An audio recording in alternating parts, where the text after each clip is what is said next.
Hello and welcome to a new video. In today's video we're going to take a look at Eternatus, and as we will see here as well, I'm not going to fully power it up. I am not going to do that, and that is going to be one of the topics in today's video as well here. Today we're going to take a look, of course, at the most expensive ever released Pokemon in Pokemon Go. There is literally zero doubt about this. To get this Pokemon, you have to pay up quite a bit. It doesn't really matter what you did beforehand. There is no way of getting this Pokemon without paying quite a significant amount. But the way it all is, I just don't really like it.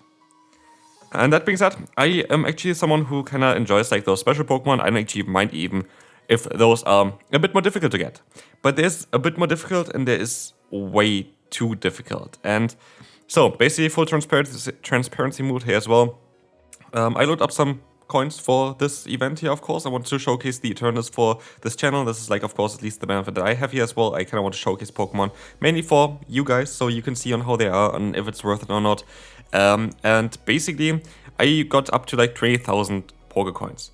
I did all of the Eternatus raids this morning in order to get this Pokemon to this kind of point. I even doubled the amount of, rewards that I get, which is the cheapest way basically possible, actually. Better, like, if you have to remote, it's the cheapest way possible. And after, I think, 13,000 Pokecoins that I used for this Pokemon, I am not even halfway to level 50. And if you want to then also have the Dynamax moves unlocked, you're talking about, like, I don't know, like 30 more raids or something. And that's just ridiculous. Like, that is just way too much in my opinion. Yes, of course, there is the option to go ahead and have like big groups walking around and doing them in person. Then you have to then you don't have to pay for the remote raid passes. But you still have to pay for the particle passes, which is fine. Like, again, there are other raid bosses where we had to just raid them and it was fine. But here we're gonna end up basically at a valuation of this Pokemon if you have it fully maxed out with everything of like, I don't know, 200 to 250 euro. And I am sorry, that's not really worth it. But I want to give you kind of a little bit of an alternative towards it, which is what you see here, what I did basically. Yes, I did spend quite a bit, but the main thing that really makes this Pokemon so costly are the final few levels of this Pokemon, and that's where I think it's just not really worth it to do it. So basically what I did is here, I powered mine up for like, I think around 3000 XL candy.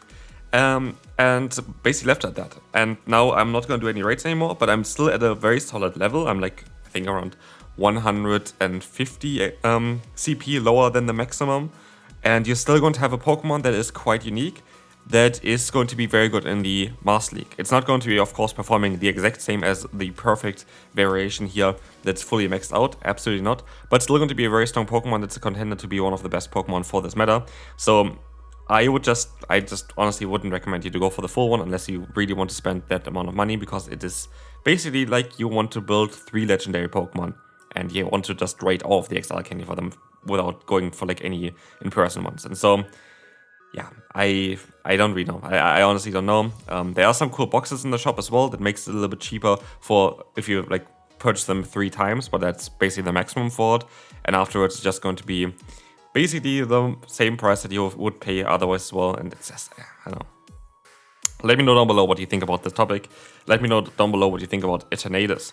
The thing is here, of course, this Pokemon is definitely worth it when you have it. This Pokemon is one of the best Pokemon in Pokemon Go for PvP and PvE, so like it's not that you are going to invest into a Pokemon that then isn't really good. This Pokemon is really good. It is currently not great in PvP though. It's, I think, even ranked number 9 still in the current season, and I tried it out here right now as well. The pacing is really slow. The pacing is not really ideal for the Master League. I don't think it really is that great currently. That is my own opinion. But we have, of course, the move update next season, where Dragon Tail is going to allow you to generate energy faster. And I can tell you already, as soon as this is going to be the case, Eternatus is going to be top meta. The thing is here, this Pokemon has the move Dynamax Cannon, which is a very hard-hitting Dragon-type move, which I think is 45 energy. Actually, I'm going to check it real quick on the side because I did not prepare that. I didn't know actually the director value of the Dynamax Cannon, but it's a very strong move. That's all I can tell you already. And with a Dragon Tail getting changed to generating more energy, you are going to have more of a benefit from this move. It's 80 damage for 45 energy, so it's like a Drill 1 clone, which is honestly could have been even better. I think it's just the stats of the Pokemon that makes it look so insane, and also the animation that makes it look so insane. It does do a lot of damage. Like, this Pokemon generally does do a lot of damage. But yeah, the current pacing isn't great. Next season is going to change. And so we're definitely going to take a look at this Pokemon again next season here as well. But yeah, for today, again, this is going to be not a fully maxed out Eternatus. We're going to take a look a little bit at the meta play again with this Pokemon here as well. The cool thing for this Pokemon is actually the coverage move Flamethrower on it. This is going to allow you to hit the Zacian Zamazenta for super effective damage, which is, I think, a good thing for this Pokemon. I feel like even other moves could be a little bit better on it, that do a little bit more damage. Flamethrower isn't really the strongest move, generally speaking. But Eternatus is going to be, for the next season, the number 4 Pokemon with Flamethrower, Dragon Tail, and Dynamax Cannon. And yeah, it's going to be able to beat a lot of the top tier Pokemon in this meta. It's going to be able to beat like the Curums, the Palkia, the Kyogre. You're going to be able to beat them all, because you are going to be able, for example, against Palkia, just do super effective damage the entire time, while they have, for example, something like the Aqua Tail, which is going to be resisted against you. So it's going to be generally a very solid matchup for you there, and it has a lot of play against the meta, and it's very neutral. The typing itself, Poison Dragon, is actually quite solid in this meta as well, because you have a lot of Fairy type Pokemon, which then only do neutral damage. You have a lot of Fighting type actually currently around with close combat on both the Zacian as well as the Zamazenta as a possible option, which you're going to be able to resist, which is kind of cool. And so, like, Eternatus, the typing wise, the Pokemon itself is actually really, really good. It is definitely a Pokemon that would be worth it to get, but the price, like, it is honestly, it's not worth the price. It's just full stop not worth the price. The cool thing though, which I of course have to say as well, when you get this Pokemon, you're gonna get a ton of Stardust. Like, I think just in this morning where I did all of those raids to get it up to this level here already, I gained 2 million Stardust from it, which is of course something that is part of what you're paying for. So you're not only gonna get this, you're also gonna get a lot of rare XL candy, which are cool for other Pokemon. So, like, it is not just this Pokemon, of course, that you're gonna get. That would be kind of not saying the truth here, but there is, I think it's still a bit too expensive, but that's my own opinion. What I'm gonna do for the rest of the event is I'm just gonna go for the normal Gigantamax raids, because I wasn't able to get them. I am living in a very small town. We have zero chance of finding a lobby that would be able to take down those Eternatus and whatever. So I kind of have to focus as well on those Dynamax Pokemon or Gigantamax Pokemon. And that's what I'm going to do now. Thanks for everyone, by the way, for the remote raids. I really appreciate all of the invites there as well. There's basically my entire friend list is doing them anyway currently. It is kind of wild.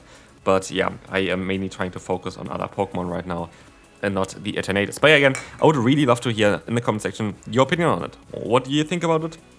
Are you going to go for it? Are you going to be like skipping this part of the event? I think, by the way, still, I would really recommend you to try to get up at least to level 40 and then whatever XL can you have afterwards.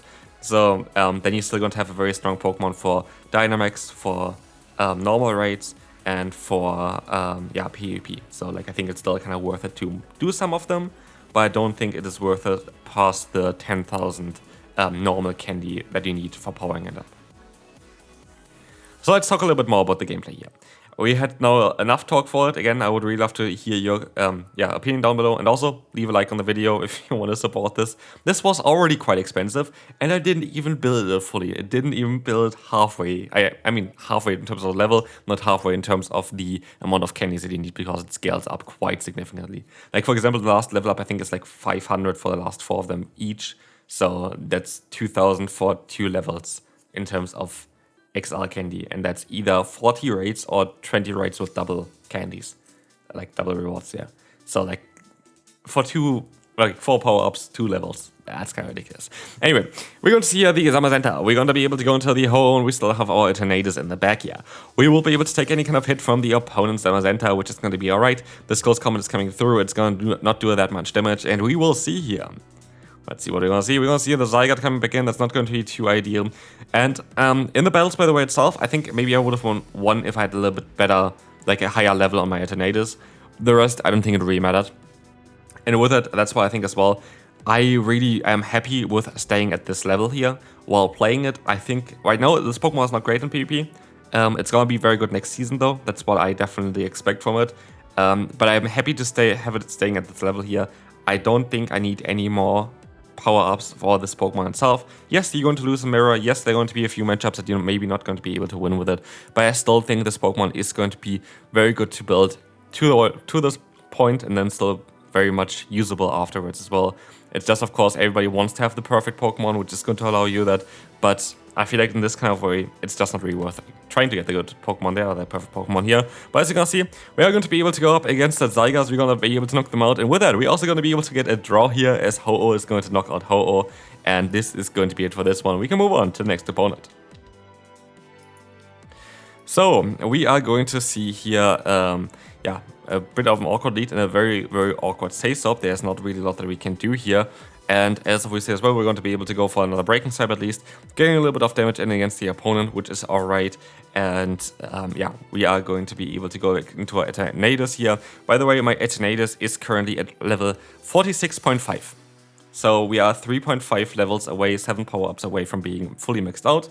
And yeah, that is kind of what it is. But yeah, the differences are of course gonna be there, like you're gonna be a few levels lower, but it's not going to be crazy. Like against the Master League meta there, you're going to lose against other Eternatus, you're gonna lose against the Metagross, and you're gonna lose against the Yveltal. That's literally kinda it.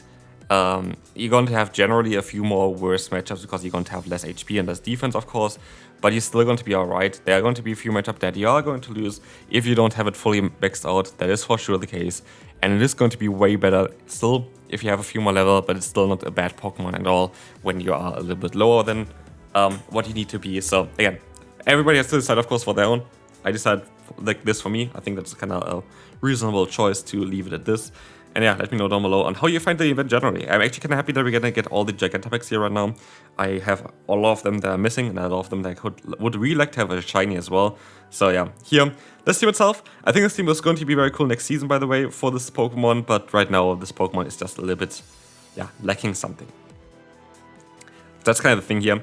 If you have this fully maxed out, this matchup is going to be a little bit better as well. Palkia, you're definitely going to be able to enjoy a little bit more. But you actually would already win this if you're going to go into the 2-shield scenario here. You would need to go for a shield disadvantage. But you still would be able to win it. And I decided to not do that. I just decided to let it go. We already got them low. They go for the Spatial Rent, which is honestly totally fine for me because now I can go to Rhyperior. They go to the Lunala. Lunala is actually quite difficult for me to deal with, I have to say. Lunala is definitely a Pokemon that I feel like is going to have a little bit more play than I expected for the next season as well. The stats of this Pokemon is really, really good, has some solid bulk, and the Shadow Ball is coming through here, is going to get shielded. I hope I can farm down here, but I can't, and so I have to use another shield, which is just not really ideal. But we're going to be able to at least get the KO here. In comes, again, I think the Zacian comes in, exactly, and we're going to be able to swap out into the Ho-Oh. They get up to a charge move, which is very smart. Then swap out into the Palkia. I have to go for the bait here, I have to go for the Sacred Fire, and as we will see, this is not going to be enough to, yeah, knock them out because they're going to use the shield, and they're going to be able to still go for an Awkward Tail in time here. I try my best to get the KO, still with our Brave Bird, but the Awkward Tail is doing too much damage, and they can even get to another one. And with it, this is a good game here. Again, there's not really a lot that we can do about it, as we will see here the Palkia is going to go down, but they have a charge move stored on their Zacian, which is very smart, and this is going to be it. I actually lost a lot of Elo, and I'm still not Legend yet. I was close to Legend before, but I kind of still want to showcase this Pokemon, so yeah, maybe it wasn't the smartest idea. Final battle, we're going to have the Zacian against us, we're going to swap out straight away, we're going to have the Primarina coming in. We kind of got walled here quite a lot of times. Primarina was definitely more common than I expected. Apparently Waterfall Primarina is one of the strongest Pokemon in this meta. I guess it's a good safe swap though. It's just a good swap here as well against like Pokemon like the Rhyperior. Yeah, has a lot of good plays, so I guess it makes a bit of sense. But yeah, we're gonna see here as well the Eternatus taking the hit, so we're gonna have the Moonblast coming through, barely doing damage because we have that, of course, resistance with the poison typing. Of course, the dragon typing is kind of negating this, so you have a neutral hit there. But as you can see here, Dynamax Skin is not going to be enough to knock them out because it's, yeah, double resisted, and yeah, it is what it is. It's Primarina, but you're kind of getting completely hardwalled in this battle. There's not really anything that I can do about it. But again, I do think that this is going to be, yeah, something that's going to be a bit fixed next season. I think it's going to be a better Pokemon with that Dragon Tail change. We see the Brave Bird landing here, spot from the opponent, and this is going to be kind of it already for this game. There's not a lot that we can do here. The opponent goes for the Awkward Tail, I can go for the Brave Bird, but they are going to be in such a good position.